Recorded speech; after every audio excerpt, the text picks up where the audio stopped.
it's no coincidence that you have, this account of Peter walking out in the water to Jesus and, in the midst of it, taking his eyes off Jesus and losing his way and finding himself in the embrace of his Savior.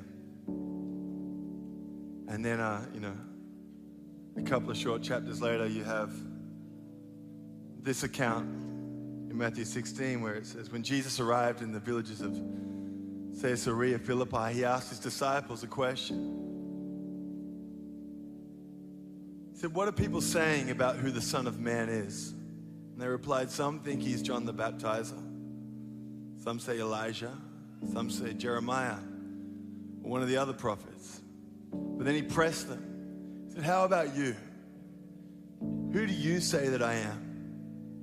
Simon Peter said, you're the Christ, the Messiah, the Son of the living God. And Jesus came back, God bless you, Simon, son of Jonah.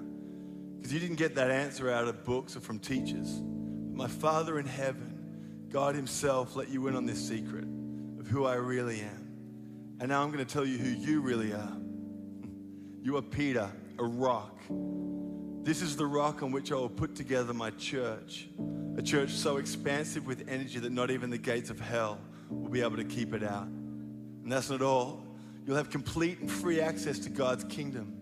Keys to open any and every door.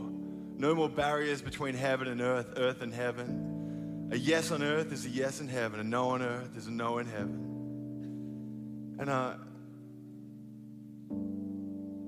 believe that God does want to take us deeper. And he wants us to be reminded of who he is.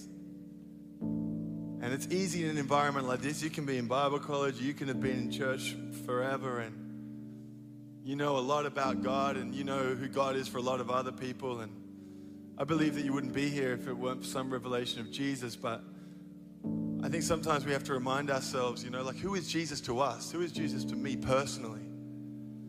Because it's not enough to live your life riding on someone else's faith, because sooner or later, you're going to find yourself denying Christ. You're going to find yourself, like Peter was, ready to be martyred for his faith. And at that moment, it's not going to be somebody else's faith that's going to keep you. It's going to be your own revelation of Jesus.